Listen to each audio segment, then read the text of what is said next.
So thank you all, nice and early. Thank you for coming. It's an important topic, employment. There's a Jain philosophy of anek antavad, their multiple-sidedness of truth, and there's no sort of better topic to apply that than jobs. Where you stand on this issue depends on where you sit.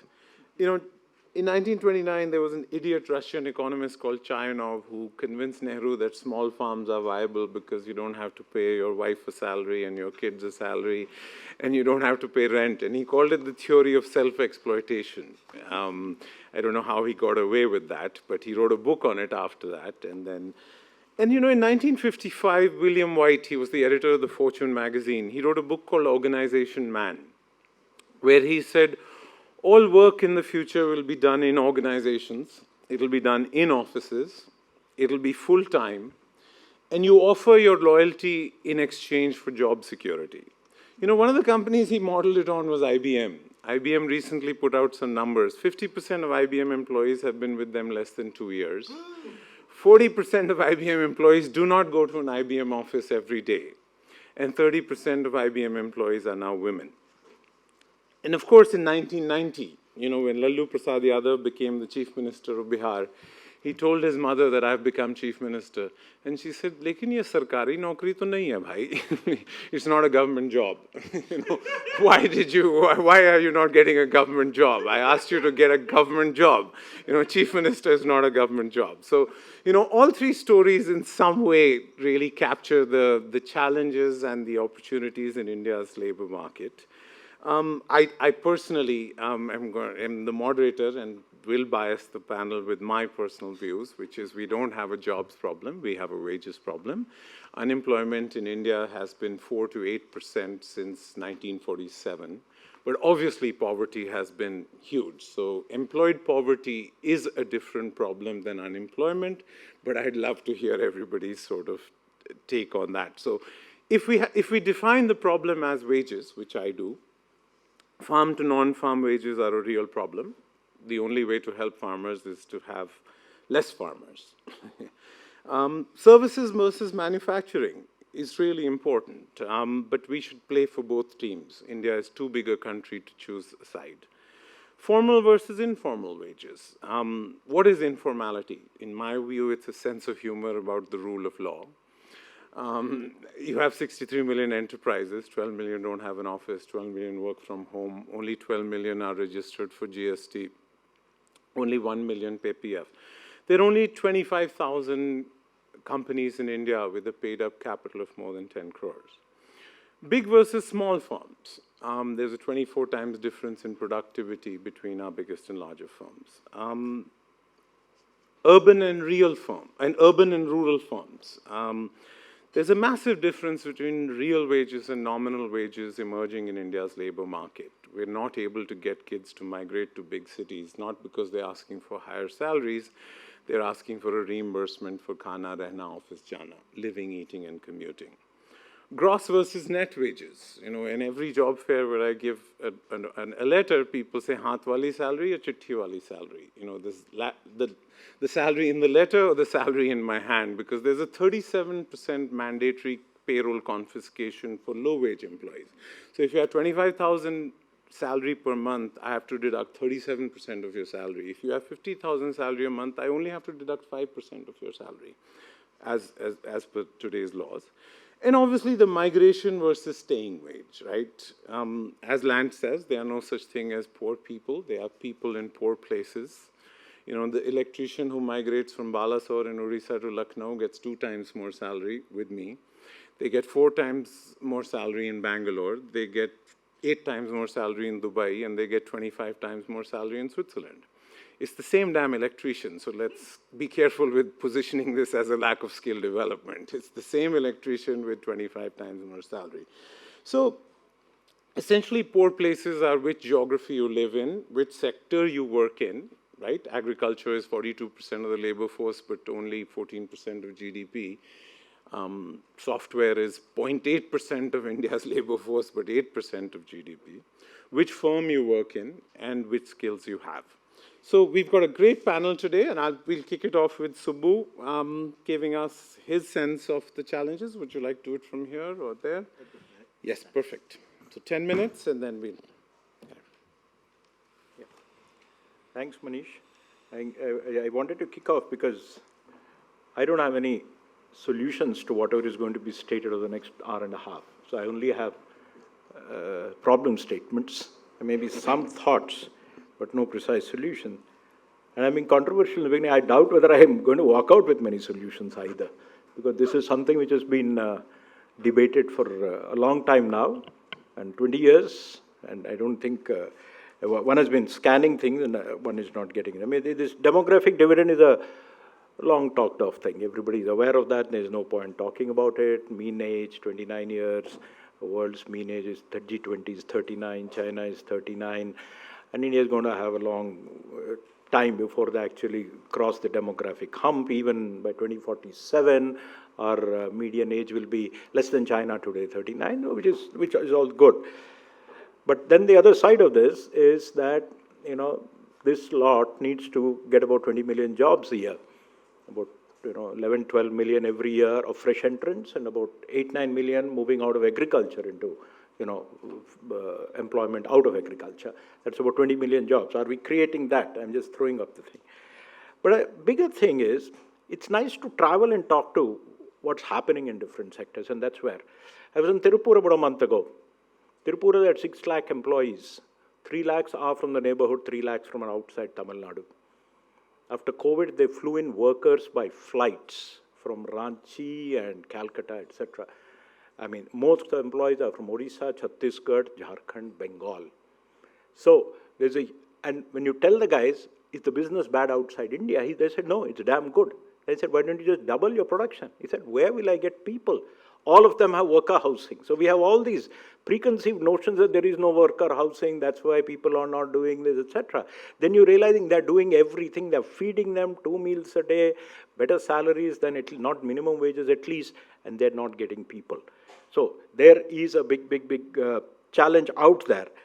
And day before yesterday or 3 days ago, we had the chairman of Lant, my namesake, who was saying that he's short of 55,000 people and he's giving up contracts because he doesn't have people to execute them. Now, he's talking at a different level, but he's not talking of engineers alone. He's talking of people who work, skilled workers. So there is obviously some massive skill mismatch going on out there, which we need to, put our finger on. At the same time, there is a huge global opportunity that is there. I mean, the world is aging fast. Your countries whose median ages have crossed 50 actually, and Europe is aging fast, but they are well-off economies. And as people age, you need more service sector facilities, and that is actually going to drive employment there, and they don't have people. I mean, Brexit, you've got election in UK tomorrow. Immigration has increased in UK after Brexit, and that was the primary reason for actually doing Brexit, because UK needs people to do a lot of jobs, particularly in the service sector, and they're sucking in people. I mean, they're taking in something like 5,000 or 6,000 nurses from India every day. So there is a global opportunity also for us, but how much are we, exploiting this opportunity which is there? Having laid down this, let me see what are the challenges, and from a practical perspective, and I'll throw it open to the speakers after me and later on the audience, Firstly, we don't seem to have cracked labor-intensive manufacturing. India was colonized for textiles, and we are dropping rapidly in textiles, year after year. I mean, the stories are innumerable: Bangladesh, Vietnam. I mean, earlier during the MFN time, it used to be Sri Lanka, Mauritius. So it's not something. I mean, you keep wondering. You're supposed to hit a middle income trap after you cross a certain wage, and that's the next session. Are we hitting the middle income trap prematurely in some of these sectors? We're not competitive anymore. And these are classic first stage industrialization. Or can't we stitch clothes? But it's not that. You need to go further. We are dominant in cotton garments. We are not dominant in man-made fiber garments. There's a story there. I would like people to probe that further. Nobody likes to write about it. If you can make cotton garments, I'm sure you can make man-made garments. But you don't make man-made fiber and what else goes into that. So you don't allow that in. So the garment industry doesn't grow because, and that's the growth area. 60% of world's garments are man-made, and you're not allowed to grow there because that's it. So there's a story behind that we actually need to see. And the other is, I don't think it's about the two other basic factors. One is, I think we have done a lot of ease of doing business. We have done a lot of other simplifications, decriminalization. But for labor-intensive manufacturing, the burden of compliances is still quite huge. And most of these companies are not giants. They're medium-sized companies. And for them, the cost of compliance is very, very high. So the cost of doing business in India is high. Today, actually, if you try to set up a factory, 50% of your cost is actually going into land, which is about 10 to 15% in the rest of the world. With those kind of lands, who's going to set up industry? That's why service sector comes up, because you're not so land hungry. So that's one bunch of problems, which is labor-intensive manufacturing. If you don't crack that, I don't think the transition is going to. Linked to that, I will actually link it to agriculture. It's nice, everywhere you read, people have to be moved from agriculture to industry, 15% GDP, 45% employment. But I see a bigger problem there. Maybe our agriculture does not have surplus labor as on date. Our agriculture is so poor in productivity, it needs those 45% people if you actually produce what you're producing. If I actually tomorrow say, okay, half the people in agriculture stop producing food, you'll actually have a food shortage in the country. That's how bad agriculture is. So I don't think it's about industry not sucking people out. It's also about your agriculture sucking in people because it needs that. So unless you actually change agriculture, your labor-intensive manufacture also won't take off. And you're stuck in a very low productive agriculture setup. So I think these are two sides of the same coin. It's not just labor-intensive agriculture, it's also about labor-intensive manufacturing, it's also about labor being sucked into agriculture. It's just not throwing people out. Productive agriculture would make people surplus and they will get out and they will then migrate, search for jobs. Maybe that, it's just not happening because agriculture actually needs people. So when Manish talked about low unemployment, it's true. It's a wages issue, but they're all needed in agriculture, which is low wages. So that is there. So we need to break that conundrum. The second one, again, everybody does. MSMEs are job creating. They are the bulk of the global employment actually is in the MSME sector. We actually have a problem there of multiple things. We've been working in NITI on two particular areas, how to get India into GVCs, in electronics and automotive components. They made a lot of discoveries. First of all, India has a large number of top-notch top companies. We are pretty hollow in the M, in the second M in MSME. We are very weak in medium-sized companies. If you're not going to look at the next wave of 10,000 crores or $1 billion companies, there are very few. You hear the big names in the stock markets, those who are in the NSE or the Sensex or whatever, but you go below and look for the medium-sized companies, it's not there in that number. So if you actually look to the future, and that's what we try to do when looking at 2047, we don't have a pyramid of companies. We actually have a shrinking and then we go on. So this next lot which is going to upgrade itself to large companies are very few. And the problem is worse. And when you go further down, your MSMEs have actually, as I said, number one, there are a huge number of problems. A lot of them are mom and pop stores. I'm not talking manufacturing. I'm not talking service sector. I'm a guy with a lathe machine with one employee. And it's interesting stories I have heard from manufacturers. We have a lot of tier 1 suppliers to big companies. We have very few tier 2, tier 3 suppliers. I'm not talking of town. I'm talking of levels of supplies. The guys who make springs, nuts and bolts, nails, that kind of stuff. They're actually unwilling to expand. They're just unwilling to expand. Sometimes I keep worrying, is there a failure of entrepreneurship at a certain level? Or are there other bottlenecks which are actually hurting these people, not wanting them to upgrade themselves? And, there is demand. But the tier 1 can't get tier 2. I mean, that's what China has actually done. They have a huge ecosystem of multiple levels of suppliers. They are very, very, very small. And if you have bad regulations, high cost of doing business, it hurts this lot the most. So why would I expand? Now you could go back. It could be land, it could be labor laws, it could be compliance, there's a whole host of things. The third one is, we mentioned about, I talked about Tirupur, the mismatch in skills. I think this is a huge problem, but if tomorrow I was called in to ask, do you have solutions? I've actually said, no, I don't have. You needed 6 months to actually crack the whole thing. Numbers are all nice. The fact is there is a huge mismatch. What are the issues there? The problem I'm thinking is, I think man to blame for a skilling problem today is Macaulay. He brought in such a fabulous system where everybody could get a degree, and we have expanded it manifold, and there is visibility at the end of it about what you could become, you will not become. You could become a civil servant, you could become a diplomat, you could become an engineer, lawyer, etc. See, this huge pyramid knows that system can lead me there. You waste about 10 years doing that and don't go anywhere. We have suddenly planted a skilling system there which has actually no visibility in terms of what you're going to be there at the end of it, unless you're in a small ecosystem where you can see the end of the tunnel. If you're in Pune or Chennai or Coimbatore, you know you're going to get a job at the end of the skilling thing. But if you're sitting in Uttar Pradesh or Bihar and say, don't go for this education, go for skilling, I see no visibility what I will end up 5 or 8 years later. And without that, and the other thing is, skilling decisions are not taken at the age of 20. They are taken at the age of 12, 13, 14, 15. And at that point, I need to see where I am going, and I don't know. And therefore, I don't go into skilling. Skilling is not integrated into education. It should actually begin at class 6. You should start tasting skilling there. By class 10, you should be doing 2 courses. By class 12, you actually say, okay, I get out of this. Otherwise, skilling is not going to lead you anywhere. Just 2 points after this. The women's labor force participation rate. It's not bad in some parts of India. 40% of India's women who are working in factories are in one state. That means it can be cracked. But it's not just about women being brought out.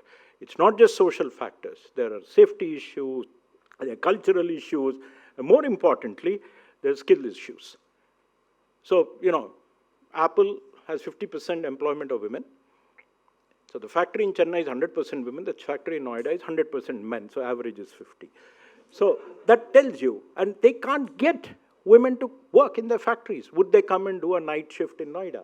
That's the issue. So there are multiple issues which actually, so it's a whole host. So there is no single silver bullet that's going to do that. And coming to the global opportunity that are there are, you've seen Indians signing up even for the war which is going on somewhere.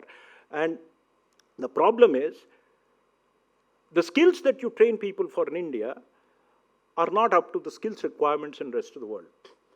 So if you take nurses, countries are willing to take nurses from India from particular states, but they don't want a national agreement because it's not the same standard across the country. I sometimes feel, and it's not just in skilling but across, that the country should have 2 standards for most things, be it products, be it people, be it skills or whatever. One for the global market and one for the Indian market. I think we should have 2 standards in medicine, which we already have. We should have 2 standards for skills so that those who actually are looking at employment outside get the other skills certificate. Those who want to work here, maybe a lower quality stuff like that. Or you want to actually upgrade yourself, you have high standard skills. Just globalize your certificates across the world, and that is that. And the last but not the least, which I think is a big, big challenge to employment, is the lack of growth in MSMEs and a lot of other things has to do with contract enforcement and dispute resolution. In India, it doesn't happen. Some of you may be businessmen in the room, but you've got friends who've done it. Somebody could have been entrepreneurs in the past. Nobody in India goes to court to enforce a contract because it will never get enforced. So what do? Either you don't pick up many types of contracts or you build it into your cost structure. The insurance is built into the contract that I'm going to fail, so this is it. Till we actually improve that, I don't think we're going to see a huge growth in either manufacturing, because these are all supply chain driven. Each stage is a contract, and you have to have quick resolution of any problem that comes in between them. And if you don't do that, people are not going to invest. So you'll find it. Why does business get done by one community? A very, very successful community, because the contract enforcement happens within them. You go back to old Lloyds of London. That's what it was, contract enforcement in a tea room. That's it. So I've just laid down problems. I'm not saying we don't have all solutions, but I'd look here out and maybe come back in the end. Thank you. Thank you. Franziska? Thank you. I can't compete with Subrahmanyam's summary of the challenges that Indian policy, Indian government faces in creating jobs, in job creation. But I can give you a bit of a comparison to other countries.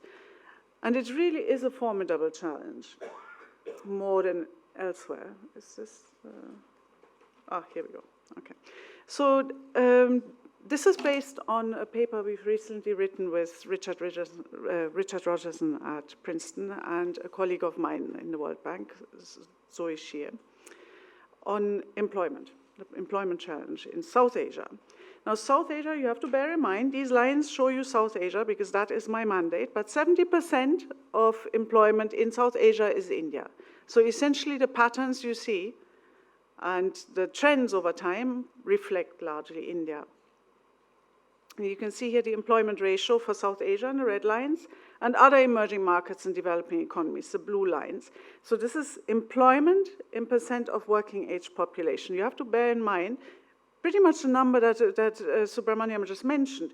Over the 2010s, the region has created 10 million jobs and 19 million people have entered the working age population. This is the challenge that the region faces.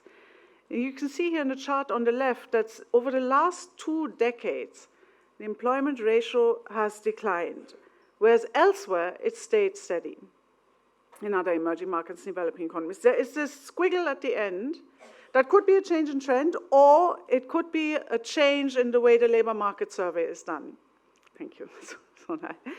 What turns out to have happened here is that there seems to be much more recording of unpaid jobs in agriculture, that unpaid self-employed jobs in agriculture that tend to be women. So you see that same squiggle in the line for women in the center, and you can see the same squiggle on the next slide. So it may just be a level adjustment of a move towards closer alignment with the ILO standards.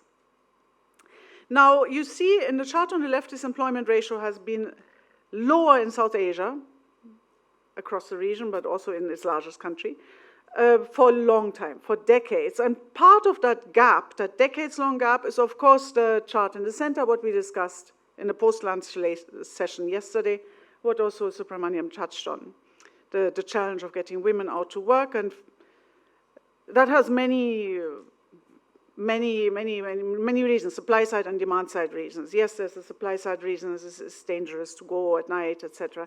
There's also a demand-side reason, probably that the wages are not high enough to make it worth the risk. So there's a number of reasons that come together. But what is less known is the chart on the right. Men are increasingly also finding it difficult to find jobs.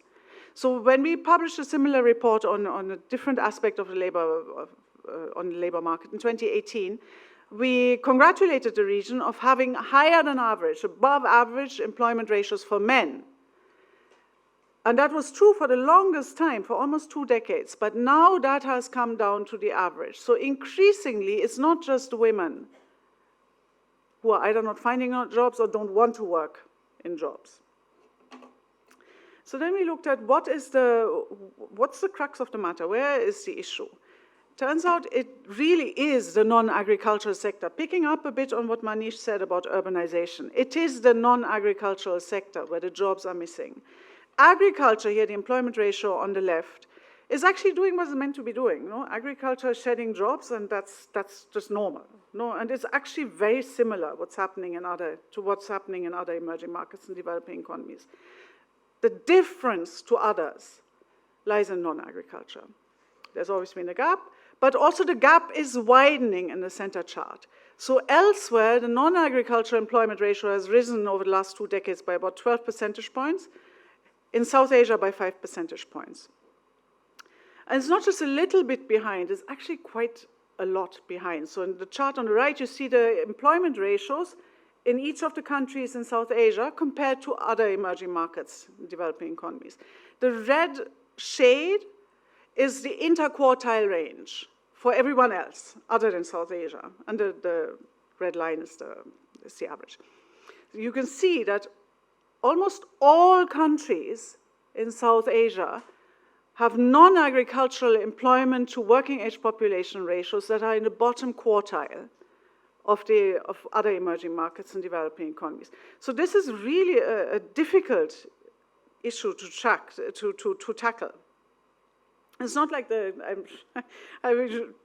we all know there are many reasons it's really difficult to attack. So what we did here to try and identify where maybe the main policy priorities could lie is we did an econometric exercise. We borrowed from the convergence literature, and we estimated for each country the steady state non-agricultural employment ratio that they're converging to. And then we looked for correlates of these, correlates that are well established in the literature. And there are a lot of correlates, many things drive this. Many of them were already mentioned by Subrahmanyam, many of them were already mentioned by Manish.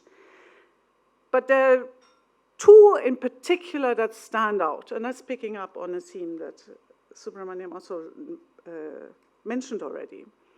Two in particular stand out. First, they're well established in the literature. Second, they're significantly correlated with steady state non-agricultural employment ratios. And third, in those particular ones, South Asia is very different from other emerging markets and developing economies. Two of them here are firm size and education skills. The average size in South Asia, firm size, both manufacturing and services, here in the chart on the left you just see manufacturing, looks very similar for services, is in the bottom quartile of other emerging markets and developing economies. Firms are very small. And that's not because firms are very energetic and there's lots of firm entry and they're just small and then they grow quickly. No, the small firms are old firms.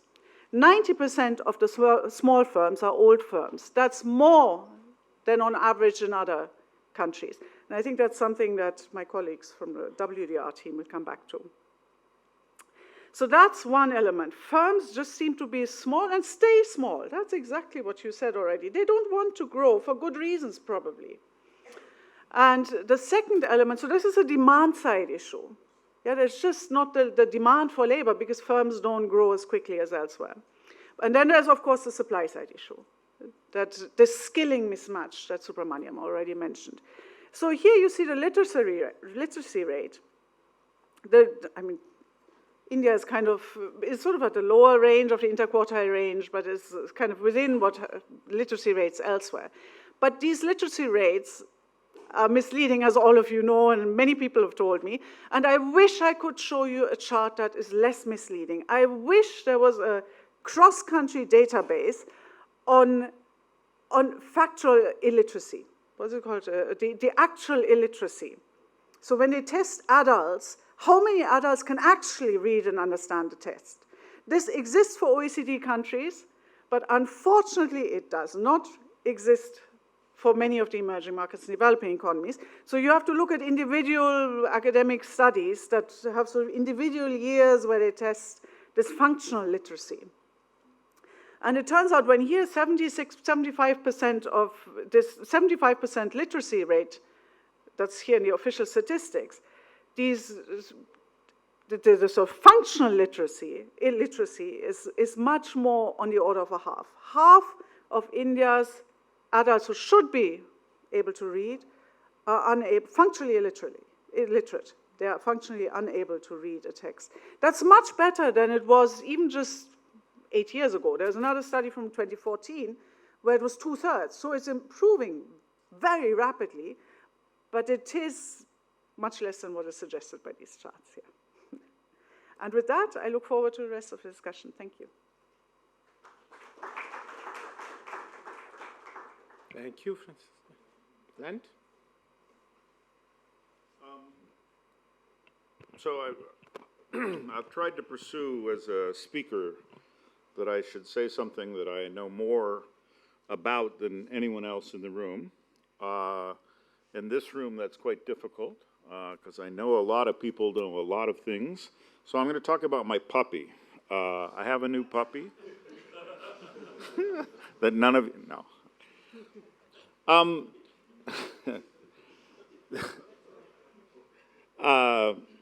I think I want to focus on, I read the report that Franziska has sort of reported on, and this is actually a different issue than most people are yet talking about, because a lot of the conversation has been that there are inadequate number of formal sector jobs, or that there are inadequate number of high productivity jobs that would justify higher and higher wages.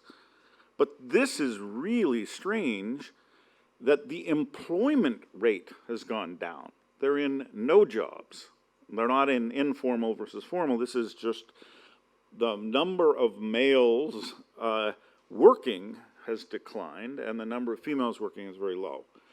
And so part of that has to do, and my overall kind of concern that I'm going to raise is what the Indian education system is doing is it's raising the reservation wage of youth without raising their productivity.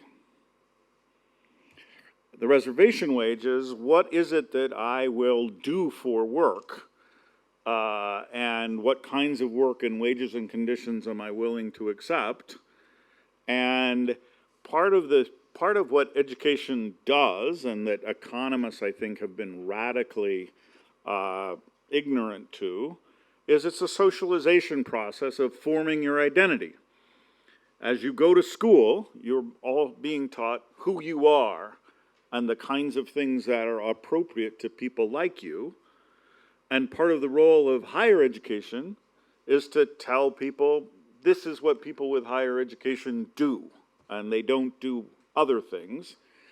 And the rapid expansion of really, really awful higher education built on really, really awful basic education is creating a very dangerous condition in which youth are being taught that the kind of jobs that people like them with these kind of degrees are entitled to or worthy of or are socially appropriate to take are radically, demand radically higher level skills than they actually have. So let me sort of go through 3 points of this. One, you know, I did an 8-year project, and sorry, just before I get into this, I would love to talk about migration and labor mobility and all of that, but I'm going to resist the temptation to talk what I'm currently talking about and talk about something I've just finished an 8-year research project on. So, you know, economists have been talking about low quality education, and we've been using kind of standardized tests like the PISA score, and we've been saying, oh, you know, India's PISA score is only 400 and in OECD it's 500. And I eventually came to realize that nobody had any idea what that meant. What did it mean that a 15-year-old had a 400 PISA score? And I also realized that I hadn't really conceptually thought through why that was going to be a huge problem. And here's kind of the insight that I had, is that when we report these kinds of scores on good assessments, not rote memorization examinations, but good assessments, we need to think of it as a single number that's two-dimensional. You know, the square footage of this room is a single number, but it has 2 dimensions, length times height, right? When you see a score of like a PISA score of 400, you should think of that as a rectangle that has 1 dimension of, was the 15-year-old taking the test exposed to the array of things over which they were probed? But there's a second dimension, which was, what was their ability to translate what knowledge they had into applied and novel situations?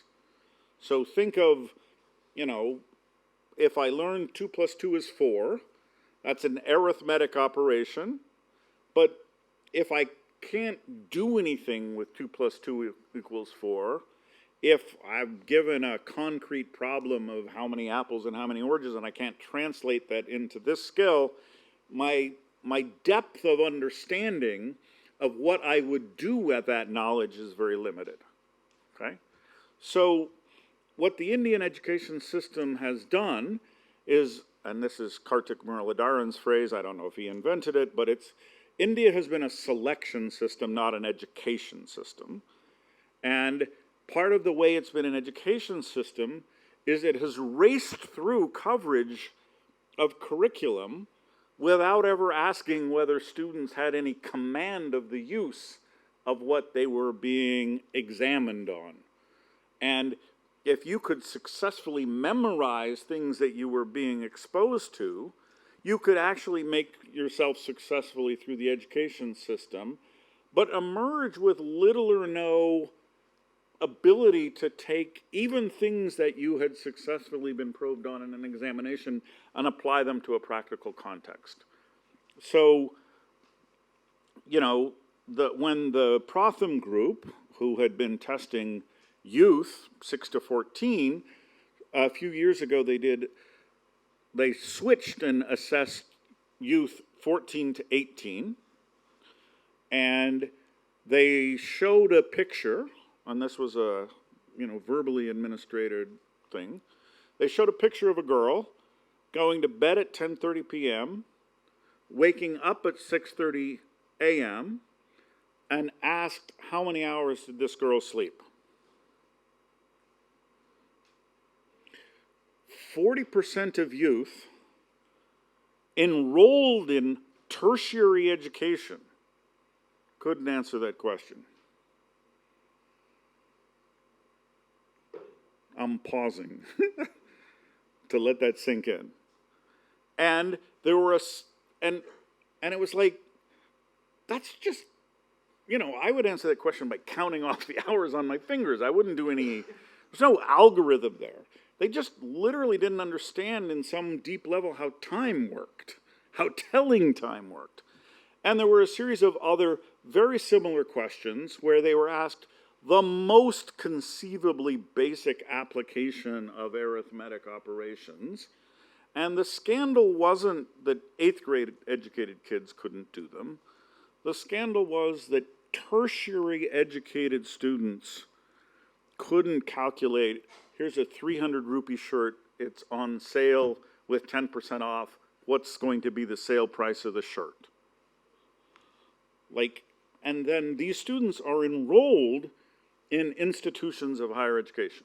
So now, let me skip my second point. So I think the problem is the schools, that said, I think the schools are producing a concept of what the employment appropriate for people with higher education is. And, you know, I was looking at someone producing numbers showing that people had completed tertiary degrees were actually, on average, making less money than people who hadn't. And it's hard to wrap your head around how that could be true.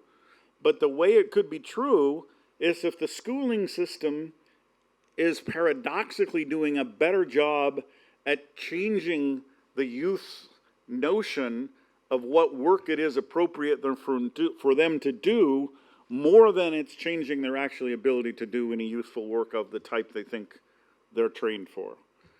And I think this is a first-order problem for India, because this is political instability.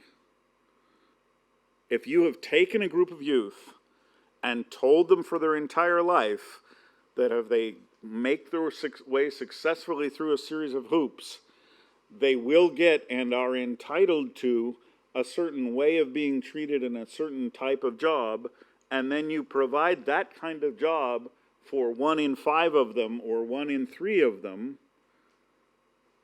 that's a revolution. That's instability.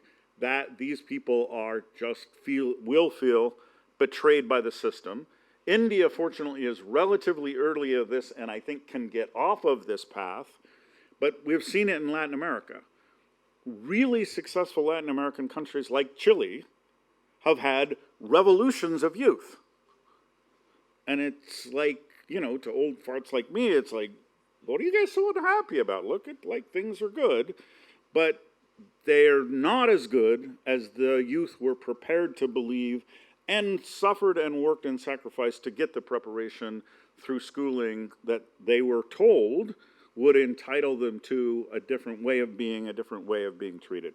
So I think, you know, if you look like, why is the employment ratio down? That has to be not just that wages are down or productivity is down, but people are not working, choosing basically to not work because they feel better about not working than working, and that's a really dangerous situation. And the last thing I will say is we do just recently, I'll tell Franziska later, have really quite good data, both across countries and over time on literacy. And the fraction of, you know, people who have completed school in India who can read has gotten radically worse over the last 40 years. Radically worse. So, you know, the numbers are easiest for women because this comes from the demographic and health survey data for whom the primary sampling frame is women. But a woman who completed grade 5 in 1950s, 80% of them could read as an adult, and that's fallen to 50% of women who have completed grade 5 as a youth can read as an adult, and these are all adjusted in all the ways they should be adjusted, and there's lots of complications about it. But the main point is, oh, it's 0. Sorry, I understand 0 because I've been to school. But the main point is, India is not on a progression. This isn't a question of wait, it'll get better because we're doing things that are making it better. This has been on a serious downward trend for over 40 years. And so business as usual will get you more of the same, and more of the same will be a continued deterioration in the actual productivity of transmitting useful learning to youth. Thank you.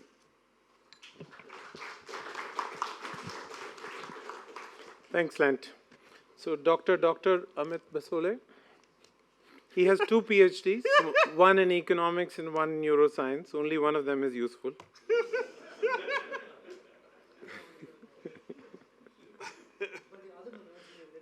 Yes, absolutely.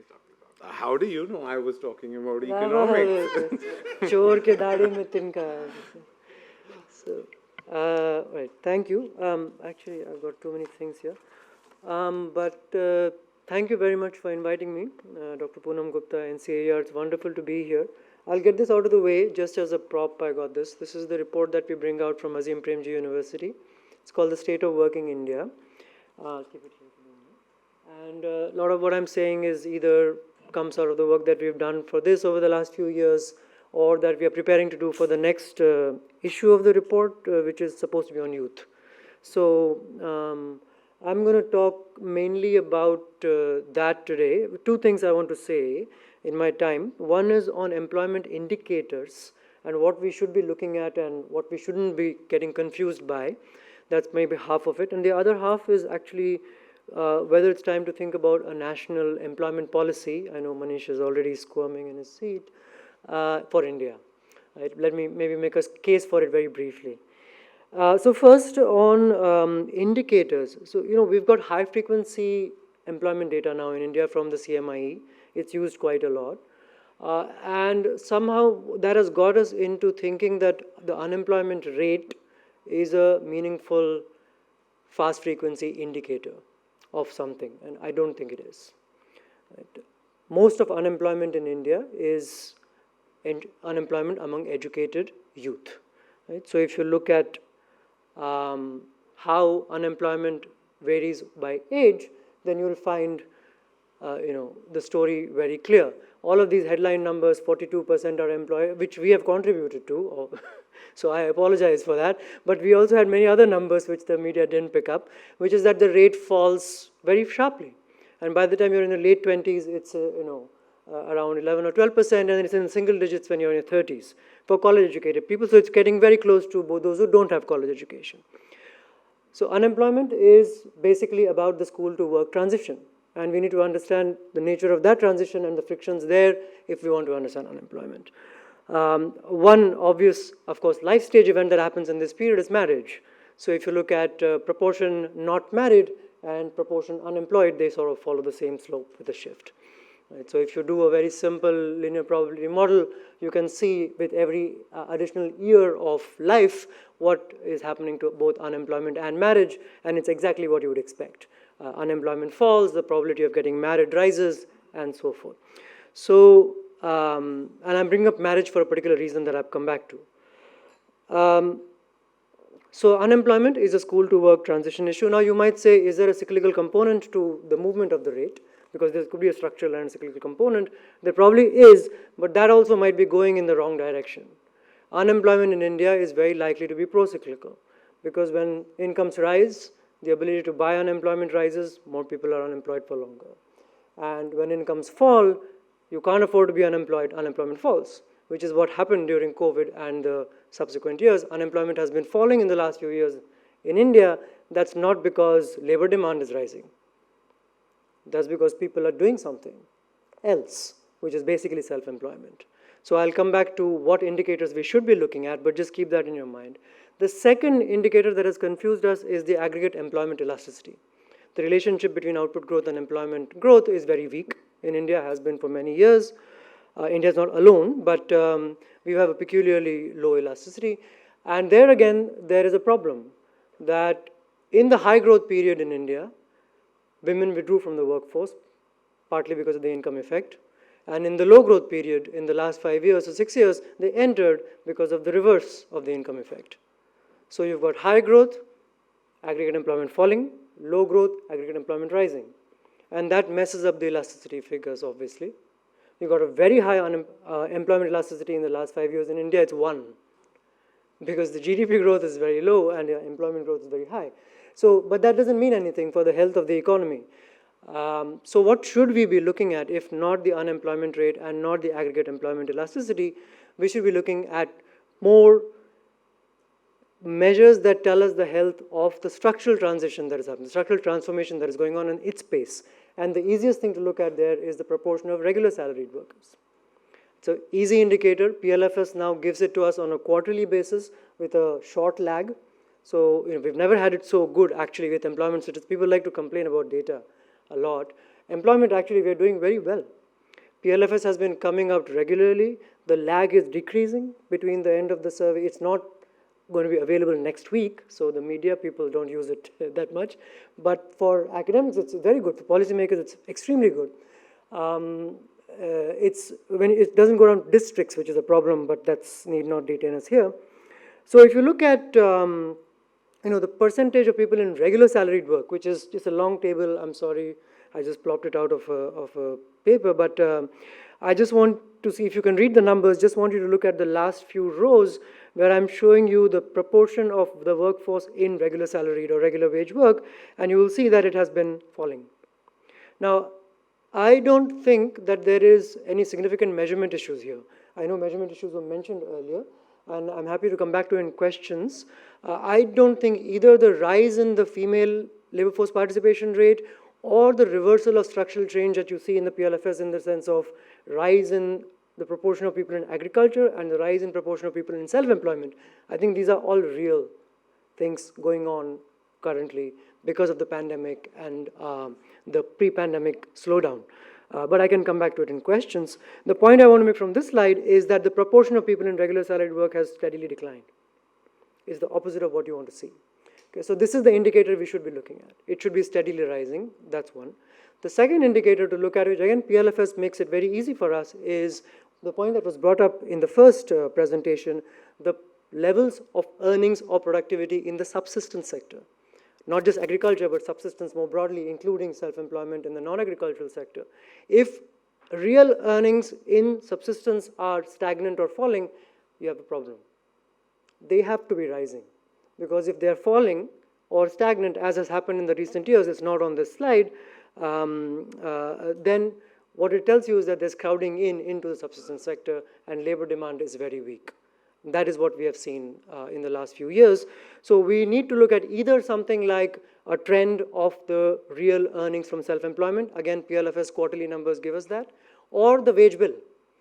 If you were looking from a macro perspective, just look at what is happening to the wage bill. And if the wage bill is falling, then we have a problem, which I think it's probably going to be the case. Right? Because well, that depends on whether the employment rose more than the earnings fell. But anyway, that's what we should be looking at.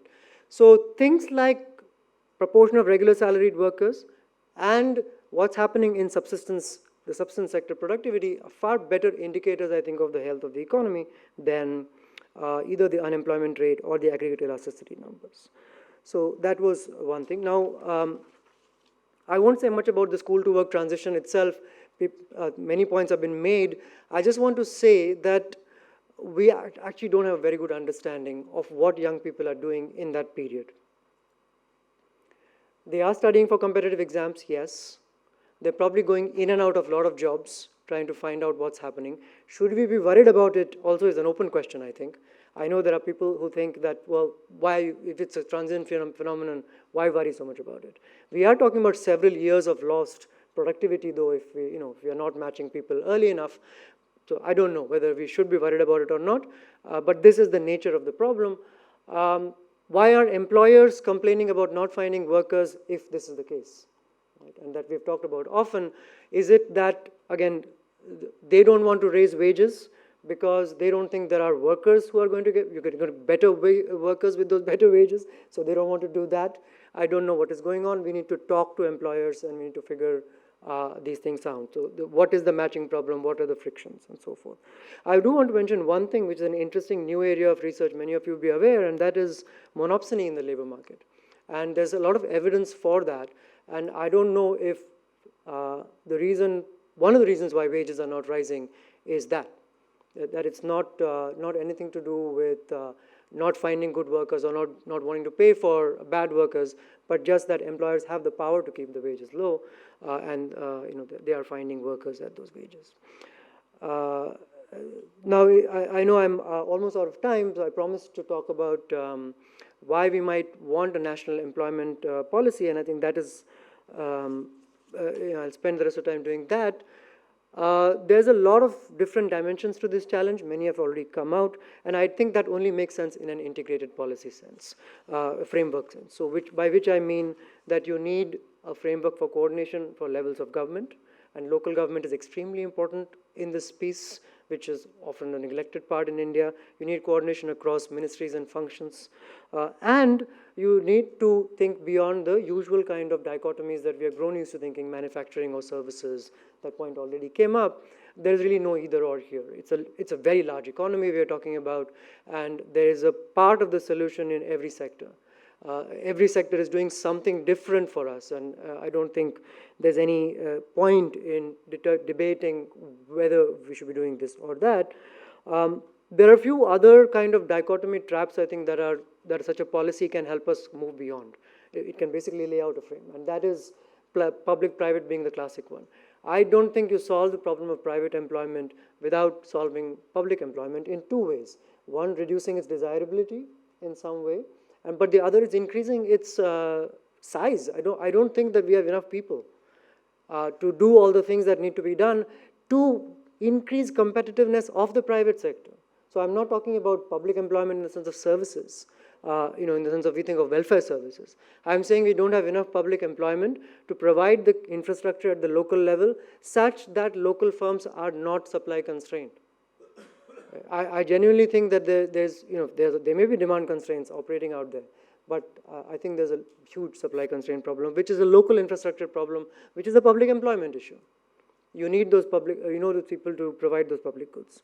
So there's no dichotomy there either. And I think we propose in our, not this report, but the 2021 report, a framework to think about what that national employment policy can look like. The ILO reports that it's there in many other countries too, so we are not going to be the pioneers by any means, but I think it will give us a chance to address all the different dimensions in one comprehensive framework. So I'll stop there. I'm happy to take questions. Thank you. Thank you, Amit. So I'll just quickly ask each one of them one follow-up questions and then open it up quickly. So Franziska, one of my favorite Urdu poets, Iqbal says, "Jamhuriyat mein logon ko gina jata hai, tola nahi." In democracy, we have to count people. Unfortunately, we can't weigh them. But shouldn't economics weigh firms? And would you agree with large, productive, formal firms are worth more than small, unproductive, informal firms? And in your mind, why do Indian firms stay small, unproductive, and informal? Of the three choices I'd give you, infrastructure, skills, and regulatory cholesterol, or just regulatory cholesterol, would you agree that you should value large, productive, formal firms, or would you just pick productive firms? And then why do they stay small? Thank you, and thank you for asking about firms, because the supply side of the employment challenge is very well understood, and Lant has made a wonderful case for it. But the demand side is often forgotten in this process. Really, labor demand comes from firms. We're talking about a whole different group of people. We're talking about firms. Large, I don't know, I leave that to my productive is important, because formal can be important. Productive is really important if you bear in mind that currently labor productivity here is sort of on par. It's the lowest of all the emerging market and developing regions. The average firm is truly unproductive. Is like, I think it's 5% of the advanced economy average, on par with Africa. So there is a real productivity problem. And I think that's what you also mean when you're talking about good jobs, with your wages, well-paying jobs. This is all about productivity, and productivity is about firm growth. So a small firm, a mom-and-pop shop that you mentioned, that refuses to grow, is never going to give you neither the employment numbers that you want, nor the wages, the productivity growth. So then, to come to the next level of your question, what does it take? I would add one more. You meant regulatory things, you added skills. Yeah, infrastructure. I want to add one thing. There's access to inputs. So infrastructure in some ways gives you access to markets. Maybe it also gives you some access to inputs. But there's also this other component of access to inputs. So yesterday, Amit showed us something about finance. Payment systems give you access to finance. There's also land. Now, big firms don't complain about land. See, we had wanted to find a correlation between firm complaints about land, and the steady-state employment ratio. It is, in a cross-country sample, it's significantly correlated, but India doesn't score so badly. So we didn't dig any further there, but then once you start digging into these firm-level surveys, you realize who's complaining about land. It's not the big ones. The big ones have sorted the problems. It's not the small ones, maybe because they don't want to grow. It's the middle. The missing middle is so constrained about land, much more than other emerging markets and developing economies. It's a problem everywhere. But here, this is really something that seems to hit the missing middle. So getting the access to inputs, land, labor, finance, that is the one element I would add. So Lant, which comes first, wages or skills? I mean, is this chicken and egg problem that if we educated and skilled everybody in India, would suddenly wages go up? Or when you get, millions of employers to being productive and formal, will that happen? This chicken and egg problem I'm not able to resolve, and maybe the only way to solve a chicken and egg problem is to become vegetarian, do something different. Do something different. But what is your sequencing here? Does better human capital create higher wages, or do the higher productive firms who have the ability to pay higher wages just automatically fix the people supply chain? I mean, one of my most widely cited papers is a paper called "Where Has All the Education Gone?" In which I take the very strong and correct view that empirically there is zero association between the speed with which countries have expanded schooling and their per capita growth rate. It's a fact that most people think is false, but is actually true. They think, you know, Korea grew schooling really fast and they grew really fast, therefore, but Korea grew its schooling at exactly the same rate as Egypt that had, so zero correlation. So my take is productive firms drive increasing wages and absorb productive, can absorb productively human capital. The danger is a better educated commissar, you know, the Russian bureaucrat that tried to control socialism, is a worse thing for output than a less well-educated commissar.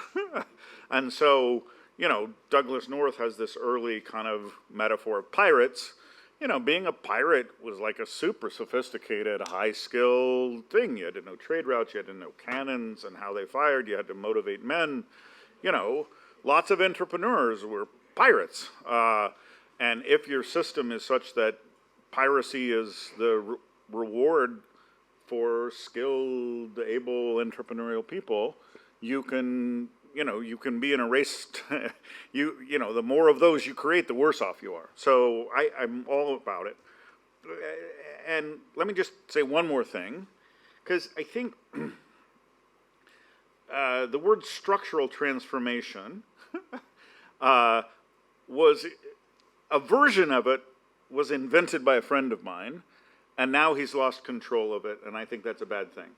So I also had a friend, Clay Christensen, who invented the word disruptive innovation, and I used to joke that if he got a nickel for every time people used the word disruptive innovation, it'd be worth half as much as he actually was, because he monetized the hell out of it, but he lost control of it. So what 90% of people mean by disruptive innovation doesn't actually have the analytical content behind what Clay was trying to say. One version of structural transformation comes from Ricardo Hausmann. Ricardo Hausmann had a specific measure of what he meant by structural transformation, which was the ability of the economy to produce more and more sophisticated products, and he had a very specific idea and measure of what sophistication meant. It kind of meant the depth of the production process and the number of different types of capabilities and inputs that went into it. And all of that comes to you need modern economies that are high productivity are symphonies. And a symphony has to involve people playing really well at lots of different instruments. So, you know, specialization, and they all have to play exactly the same piece of music. And so the essence of a modern productive economy is sophistication and coordination of productive activity around deep and complex value chains. If that's what people mean by structural transformation, that's really good. 90% of people who use the term structural transformation don't mean that in any serious way.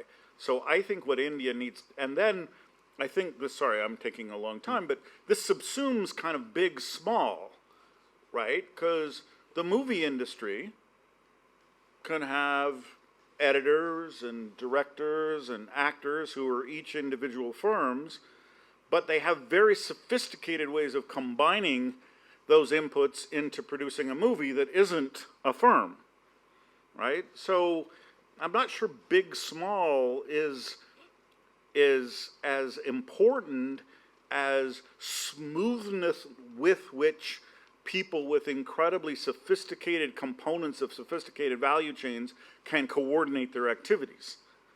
And an old-fashioned way of doing that was a big firm, but there might be other ways of doing that.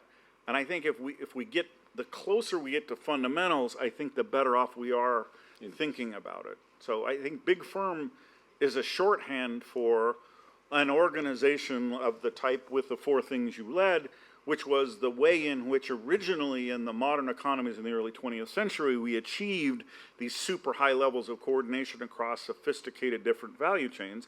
But there are also other modern ways of doing it. So I don't want to get obsessed with big, small. I want to be obsessed with productive. So, Amit,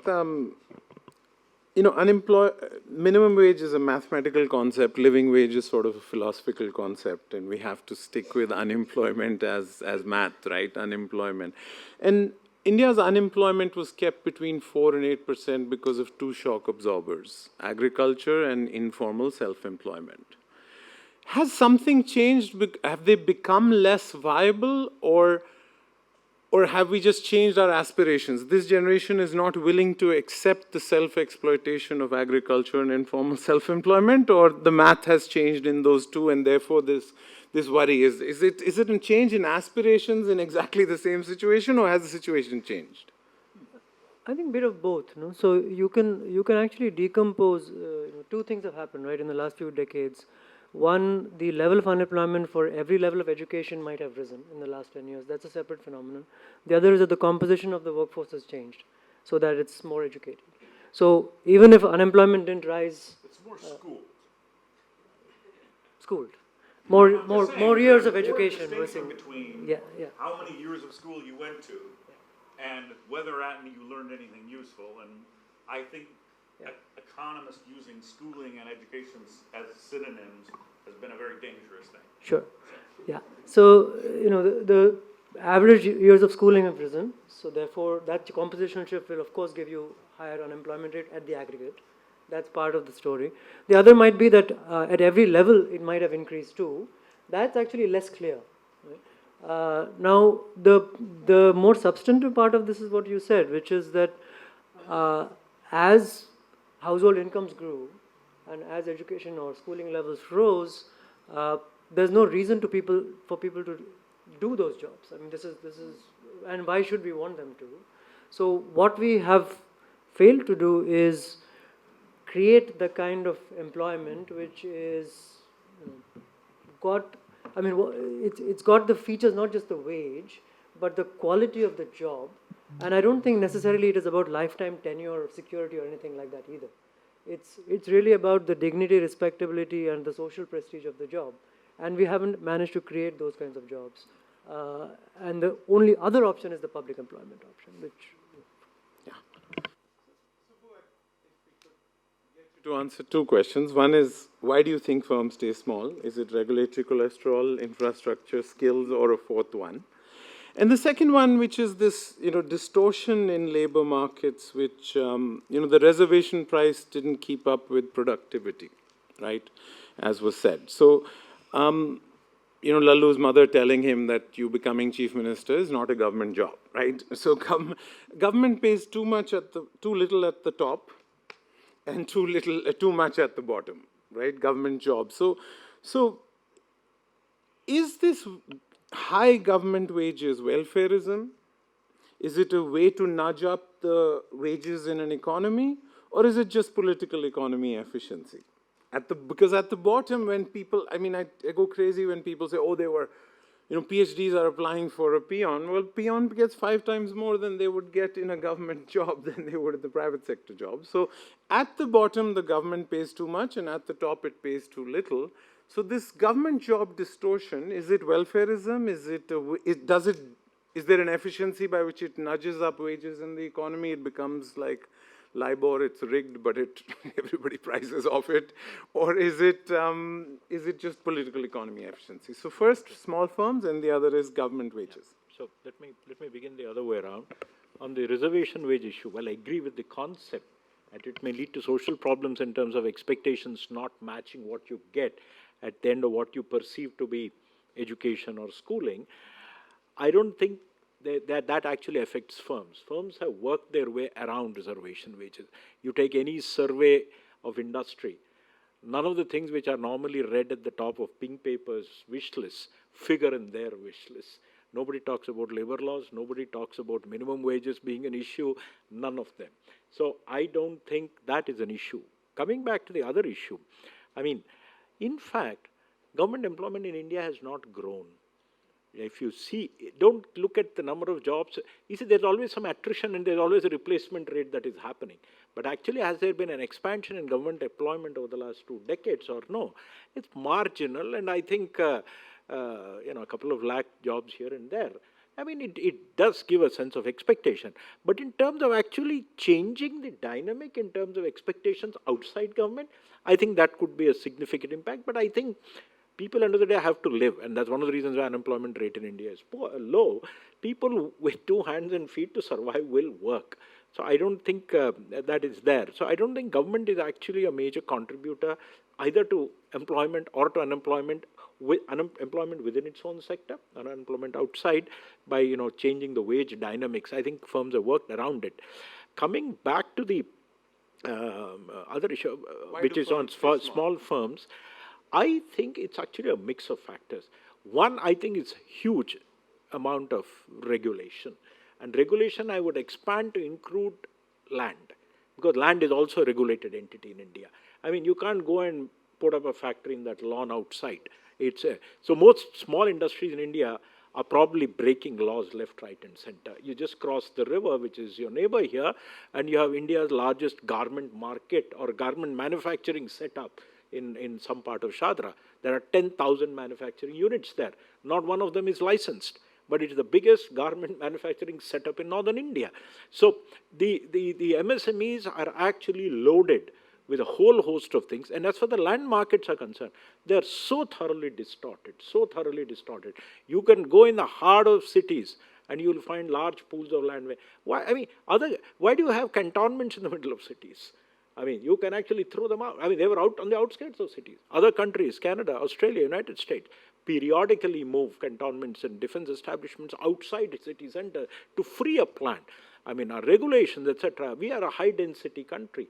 Our regulations for getting land for universities, minimum 50 acres, 100 acres, when Columbia is probably in a couple of blocks in New York. So there are a whole host of issues. But regulations are actually one of the biggest burdens on an MSME.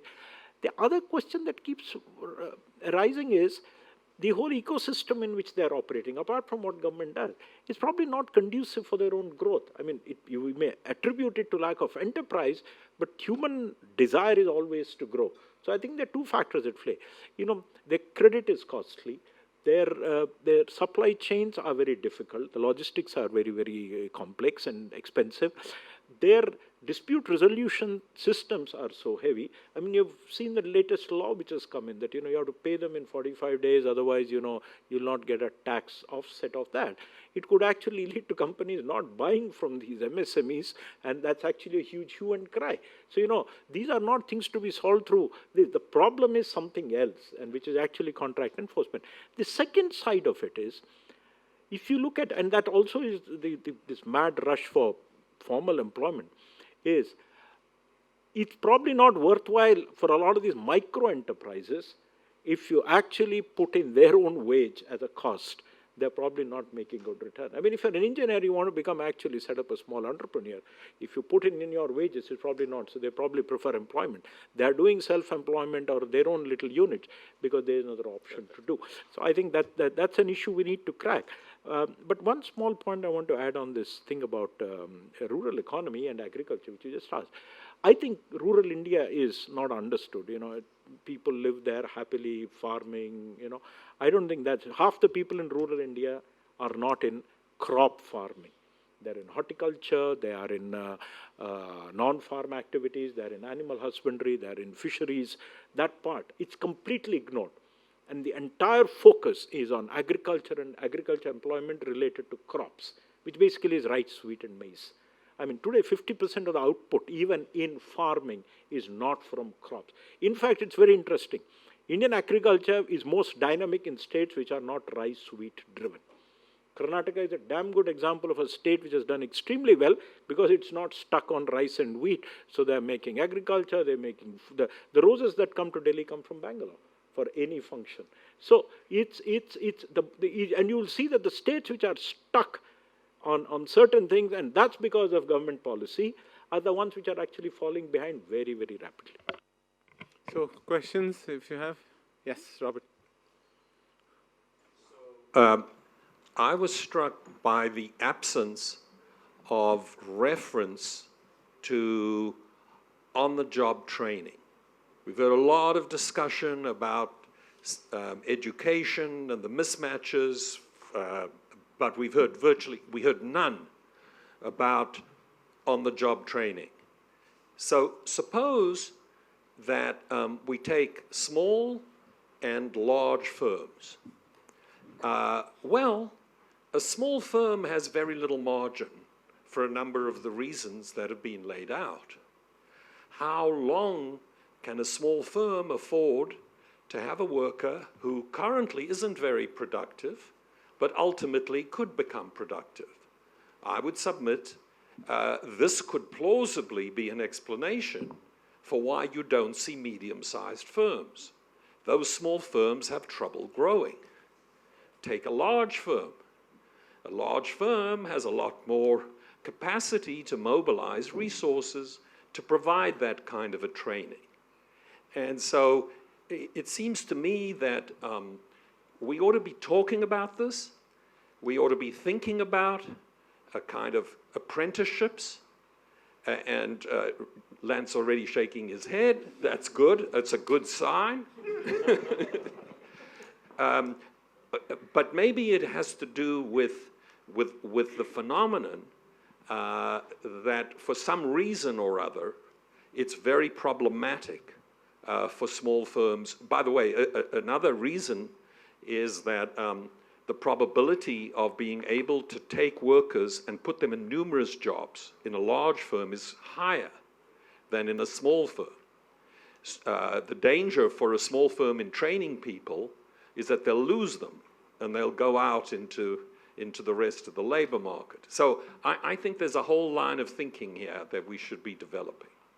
Barry? Barry, Martin, Chinmay, and then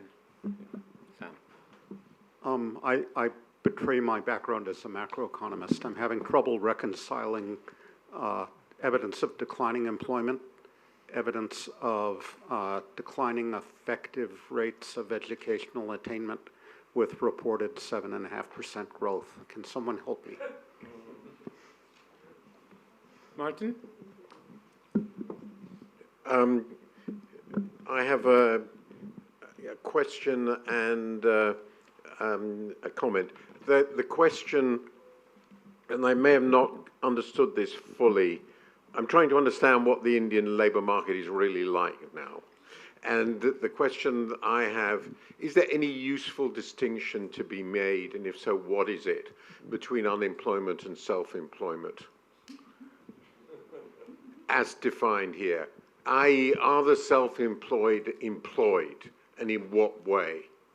And are the unemployed really unemployed, and in what way? And aren't these just different labels for the same people? And and that the second question, which goes with actually fits with Barry's, I think, is it sort of part of the discussion reminds me of a wonderful moment in British politics when a government, I think it was a government minister in a meeting in the north of England, was talking about how well GDP was growing. And somebody in the audience, elderly working class person, said, "That's your GDP, not mine." And I want to understand exactly what Barry said. What is the GDP figures we're reading got to do with the labour incomes, and whose? My comment, I hope people forgive me, I live with, and have lived for many, many, many decades, with a woman who's probably Britain's leading expert on skills and education. And 25 years ago, she wrote a wonderful book, which people didn't want to think about much, which was called Does Education Matter? And it was exactly on the question Lant raised. And she provided, in my view, absolutely devastating evidence that education has no causal effect on growth, but growth has a large effect on the demand for education. And nobody wanted to think about it, and we still think that inputs determine outputs. And the very last comment which I also report, which just show that this is not a uniquely Indian problem. I had a discussion with her 40 years ago because she was a huge expert on apprenticeships. By the way, she thinks that's nonsense. But on the question of how much people understand after their education in Britain. And I asked about some question about don't they understand some very simple calculation, very similar to Lant. She said, Martin, you have to understand that 50% of British adults don't understand what a percentage is. So this is not unique to India. We'll take Chinmay's question and then come back to Sam, Devesh, and others. Yeah, short question. Thanks for this. I was intrigued by this comparison between Tirupur and Noida. I'd love to know more about if any state/states in India are doing something right. Is there a model in the world of, instead of a national employment policy, is there any state doing right? And also like to hear from Manish on this, given your own firm's understanding. So, there's lots of questions. We'll come in the next round. There are 4 more questions. I'll come to you in the next round. Let them answer this round. Otherwise, we'll forget the questions. So, since you were nodding your head about, or disagreeing on the apprenticeship, you want to respond to the OGT? I mean, my main response is there's a fundamental principle of differential diagnosis. It's like there's nothing.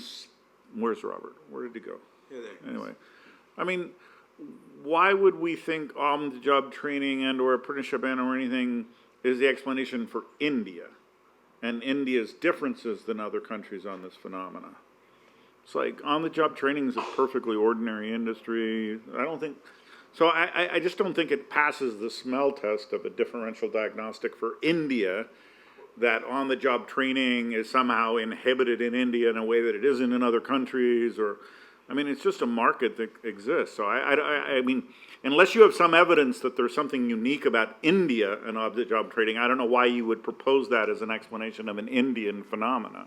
No, I'd just like to tell you that it's not viewing it from there. India, in Apprenticeship Act, we have something that was written in 1961, is a lot of regulatory cholesterol for employers. And it was identified as the 20th point in Indira Gandhi's 20-point program in 1975 as a huge priority. And we've amended the Apprenticeship Act a few years ago. There's another round of amendments going on. So there is actually a huge priority on increasing the number of kids in on-the-job training. The binding constraint doesn't seem to be kids, it seems to be employers. And we can take that offline, and maybe Subbu can add. I'd like to, answer that. A slightly different take. And this is actually ground level. First of all, I think on-the-job training is important. Now, how is it different? I don't say it's different in India, but it's different by firm size. Big companies, Apple has told that we don't need any on-the-job training. Okay, we train our people. They take women straight off the fields, and in 3 months they're up to scale. But it's not just them; it's people who are making garments, etc. The problem is again MSMEs. They can't afford to train people. They expect the public system to provide skilled people, or people who are thrown out of the large firms to get employment in small firms, either because of higher wage or for other personal reasons. That's not happening to the way that it should be happening. Also, we have a certain model of the skilling ecosystem in India. We have actually replicated the schooling system there. You're a young person, you go in, you get skilled, come out after a couple of years and you'll get a job. I don't think, first of all, that's the way skilling happens. I don't think that's the way it can happen. People will keep migrating between the two, jumping, depending on which gives them a better opportunity. The second thing, we are ignoring the huge pool of people in a fast-changing world who are already employed, who need either upskilling or reskilling. That is not even recognized in the current system. They are left to their own devices to skill themselves. The IT sector does it through their own devices. They pay for their own skilling, actually. But in the rest of the system, if you're a lathe operator today and you have a CNC machine coming in and you want to upskill, I don't think there are many avenues to do that. The last is, some states have done that pretty well by shifting the skill, stipends, etc., onto firms, saying that you skill them and we pay you the stipend. So rather than I do it in my facility, you do it in your facility, you pick up 40-30% of the people and leave the rest for the job market. Can you also answer Barry and Martin's question of reconciling GDP growth with the unemployment, and maybe others can come in? what is your reconciliation of 7.5% GDP growth and lots of talk about job chaos? I mean, GDP is an aggregate number, and when you talk of unemployment, it's a reflection of what's happening at the micro level, and that's true across the world. I mean, there's nothing incompatible between the two. I mean, we've heard the example of the GDP question in north of England, right? So what's my GDP, or somebody asks. So when you talk of unemployment, it's somewhere some GDP is not filtering down the way it should. Do you want to take that? Yeah, the answer is productivity growth, and you see it in the numbers. So we actually in our report we have the chart that shows that Indian productivity growth has been much higher than elsewhere over the 2010s. But so that would be a reason to celebrate, except for, of course, that what you mentioned, Martin, I think, about where's my GDP. So what we looked at is all the countries, how much have they grown in GDP growth since the 2000s. And then we split all the countries in our sample, 150 plus countries, into those that grew with productivity growth plus increasing employment ratios, and those where it was just productivity growth driving growth and employment ratios were falling or steady. Turns out the two aggregate GDP growths between these two groups are actually quite similar. So the ones that did not grow their employment had maybe 1% less growth, really not much. The difference was not big. So what our conclusion was, you need employment growth. Yeah, it's good for GDP growth and great if you can have it for GDP growth. But what you really need employment growth for is other things than income. You need it for risk mitigation. You need it for insurance. We showed that climate adaptation, one of the most effective strategies for households to adapt to climate, is a non-agricultural job, is a job outside agriculture, because agriculture is hit. You need it for social, peace is the wrong way, but social issues. No? So you needed employment growth for purposes that can go beyond income growth. And Amit, you want to just take the on the same one question? thing too? I mean, the GDP numbers since 2011 have gone badly off track. So the idea that growth is for sure 7.5% in India, and therefore there must be all kinds of good things behind that in order to create that, is starting from a potentially false premise that growth is really 7.5%. I mean, Arvind Subrahmanyam has revisited the question of what post-2011 growth looks like, and the GDP numbers have gone badly off track.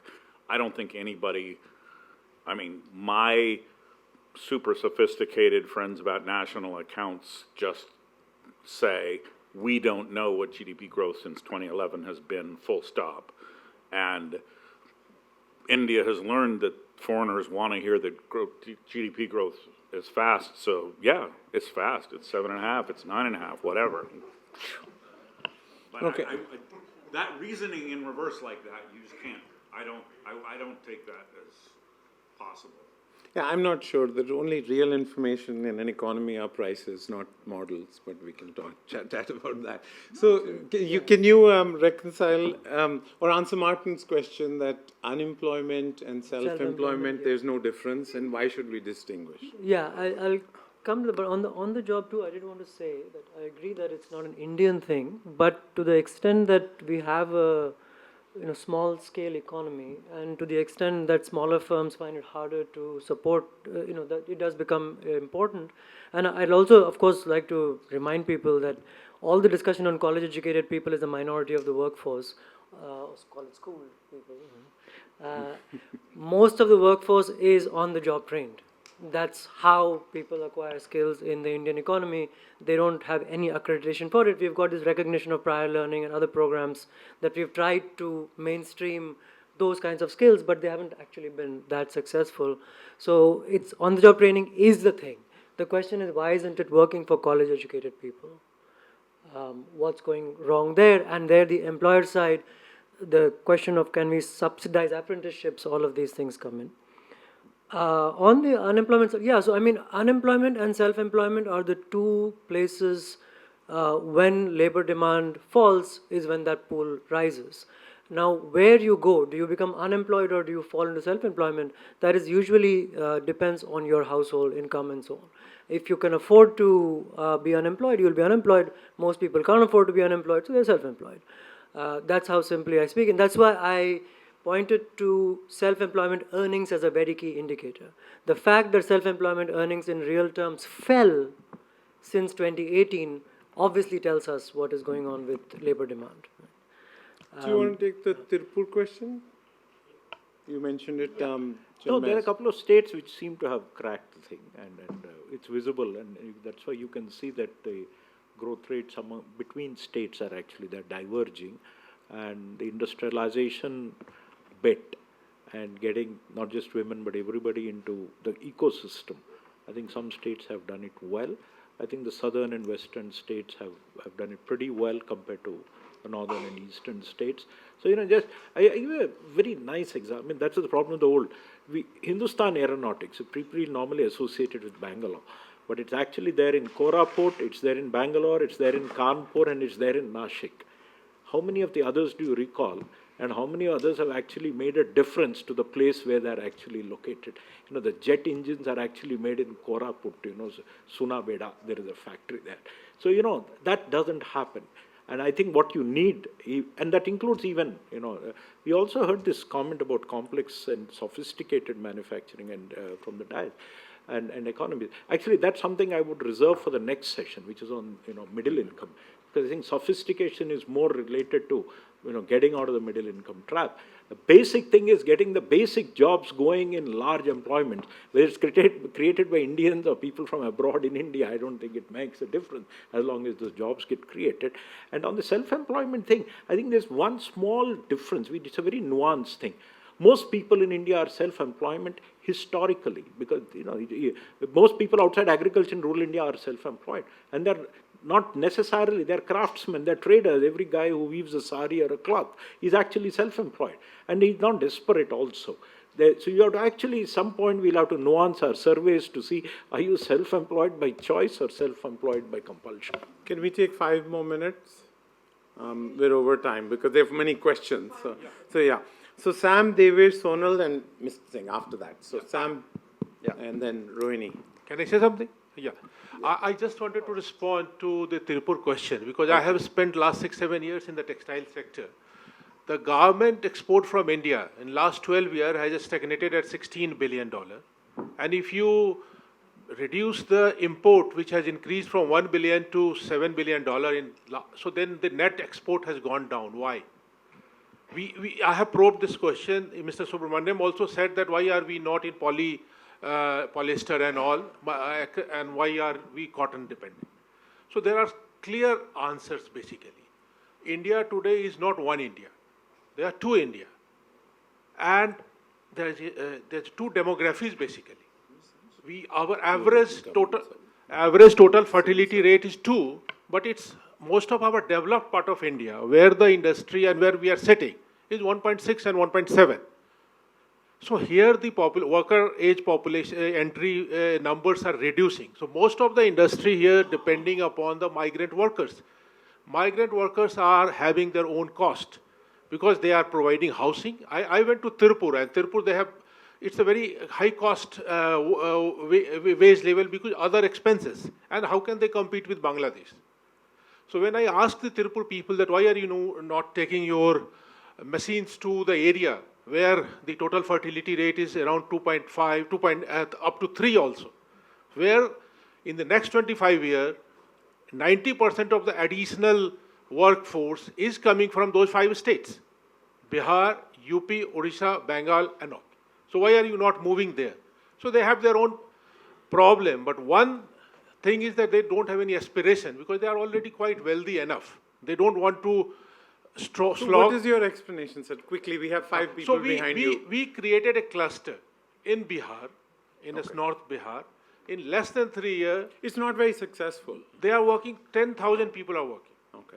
And, okay, so maybe we'll take it offline on the specifics of how to get textile. So what my point is that the regional disparity, the backward states, must be taken separately and dealt.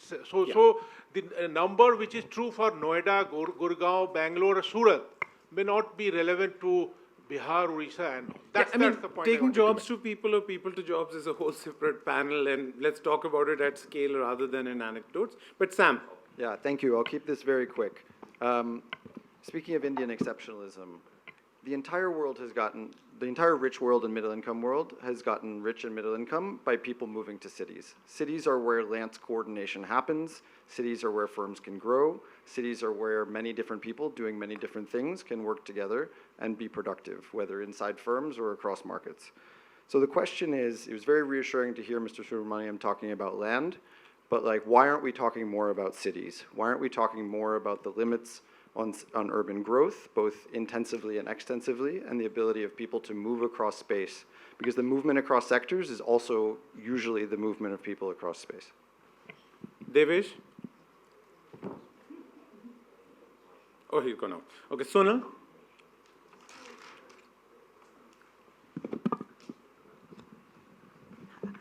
Two questions, one for Mr. Subrahmanyam, one for Lant. Mr. Subrahmanyam, I know you were right in saying that government jobs have not grown, but aspiration for government jobs remain vast. 75% of the kids and parents we have interviewed say that they want government jobs.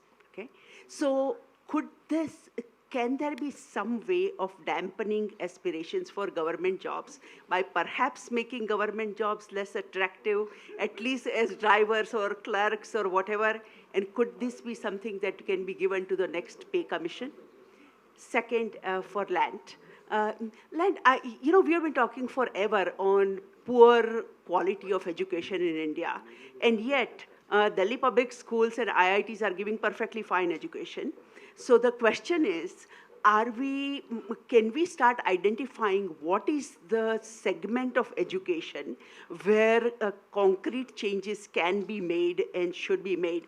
For example, small towns or state-level engineering colleges, or we have to start disaggregating education apart from the very much basic education question. Roy? Quickly, I've been working in education for 25 years, and I'm very confused with what I heard about education and employment. So I think Subbu described the pyramid. It's a system, and everybody knows the pyramid is very narrow at the top, and I can't get there. But I'm telling you, meeting thousands of young people, they are willing to hoist themselves up to get something near the big fat middle, okay? Now, we at Exstep think that now is the best time. I'm very sad no one mentioned the future of work, and very happy no one mentioned AI, because that will take us somewhere else. But at Exstep, we are working to help these young people do exactly that, to improve their self-learnability.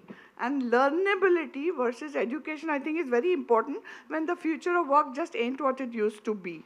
Now, my question is, and this experiment is going on at a state level with encouraging results where individuals are learning fast how to make up for the deficit in their learning. To the economists here, in 5 years or whatever, if India develops the right digital public infrastructure for self-learnability on various skill dimensions, what may happen to the future of employment? Should we focus hard on this, or should I do something else, work on climate or heat or something else? Because it's going to be disruptive to do that. It'll change the school education system. So I'm very interested in what the economists would think. Praveen, last quick question, Thank you, please. yes. So I was really struck by Mr. Subrahmanyam's comment and observation about the lack of surplus labor in the agricultural sector. So this is somewhat inconsistent with the imagination of many, including myself, that there's excess pools of labor, and the real problem is that industry is not growing quickly enough to absorb that. I wonder if you could just elaborate on that observation of yours or conclusion. How do you reach that conclusion that you don't have excess supply of labor in the agricultural sector? Thank you. So do you want to take urbanization, making government jobs unattractive, and his question? Okay. So I'll answer whatever I can. On cities, you're very important, very, very clear. So for example, we have just prepared a vision for 2047. We have picked up cities as a separate theme. And the theme is also not about cities as master plans, but cities as economic entities. One of the problems about cities in India is we have handed over them to architects. Architects follow. We don't realize cities are living organisms where actually economic activities happen. We actually then, foist different things which are actually incompatible with what the economic base of a city is actually. We've prepared one for Mumbai. In fact, I'm making a presentation in the evening somewhere else. We've prepared one for Surat, Tier 1, Tier 2. We've prepared one for Vizag, Varanasi. You need economic plans for cities. And then you structure the rest of the stuff that happens in the infrastructure, schooling, livability, gardens, stormwater drainage, etc. to suit that. I don't think we are planning for cities to grow. That's not what we have been doing in the past. We are kind of reactive in our thing. That's one. Two, I had a lot of questions on education. Now, I am confused myself if that's the question, whether, we should be investing so much. But there is one part of education which bothers me, which has not been discussed here, because I don't think it's a part of this. There's a full debate you can have only on education in the separate session. But I think early childhood education is extremely important. We are under-investing there. And what happens is cognitive abilities don't develop by the time you're 6. You're pretty much off by 30, 40, 50% as an adult subsequently. And that's something we are not realizing. If we don't invest on that element now, those kids then they're all born. The workforce of 2047 is already born largely. They're already there around us. And let me tell you, because we are not investing in their early childhood education, development of the cognitive abilities, 20-30% of India's workforce will not be competent, irrespective of whatever good you do elsewhere. So I think that is there, and building that at least the primary level, there could be something. At Lant Pritchett has said, if basic math, basic abilities to correlate knowledge with real life things, that's something you learn very, very early on. I think so. That still has got some value. Correlation at higher levels is a different thing. I'm saying that agri surplus labor, which is where do you want to consider government jobs? I don't think it's a wage issue there. I think you're just allowing people to appear too many times for government exams. You appear once and after that we strike you out. People find their way elsewhere rather than waste 7-8 years.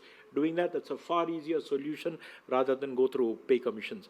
On agri surplus labor, we can have a separate discussion of this because I have a member, Ramesh Chand, who is actually an agri-economist, and we have gone through in great detail. The capacity of Indian agriculture to keep sucking in more employment is very high because it's very, very low productive. So if you want to have, triple your pulse production, then you're going to have 5 more million people into agriculture. There's a huge productivity issue in Indian agriculture, which if it starts throwing people out, then you will have this migration to cities and then that rest of the stuff, workforce, etc. So it's not just the Tirupur guy not having labor in Tirupur, he's not getting probably enough people from Bihar also. Both ways.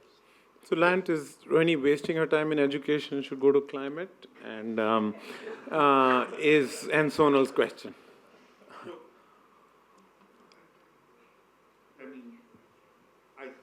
Sonal's question, the answer is India not educated on that yet, am I? I think the answer is focus on early grade, not early childhood education. It's not the issue. Early grade, conceptual and procedural mastery of fundamental skills. And there's everything, each of those words is super important. And I think if India could reorient the system to do that, rather than focus on examination prep late at, the later grades, it would revolutionize the education system. So I think early, the evidence is, and there's very good evidence on this, India falls behind in the early grades relative to star performers like Vietnam. So the kids at grade 5 look identical in terms of their cognitive skills, and by grade 12, they're grade levels behind. And it's just not focusing on conceptual and procedural mastery of fundamental skills. There's too much coverage, not enough depth, and it's easily fixable. Not easily, but this isn't quantum mechanics. This isn't AI. This is something that lots of other countries like Vietnam have mastered and produce it. So India could do it if they had the political will to do it, but it would take focus. But then, again, the employment issues are employment issues. I mean, my point was about the reservation wage versus the skill set.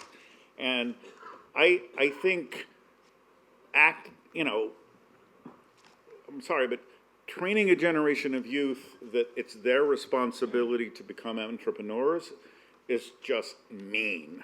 It's just, I can't imagine anything meaner than telling kids, oh, by the way, there's no jobs for you, so you have to go out and be an entrepreneur. That's not how things work. That's not how modern economies work. Modern economies produce jobs in which people combine themselves in sophisticated organizations. And this, oh, we just don't have youth who are entrepreneurial enough, is just blaming the victim. It's mean. It's just mean. Do you have any last comments on the round of questions? Yeah, I want to pick up on something that Sam says. I suspect urbanization may actually be the low-hanging fruit, because India is much less urbanized. The urbanization rate is less than the EMDE average. And that's where the jobs are. That's where climate adaptation is also much easier to do. So it has many benefits. Amit, any no questions? Okay, great. Thank you very much. We ate up some of your tea time, so please come back on time.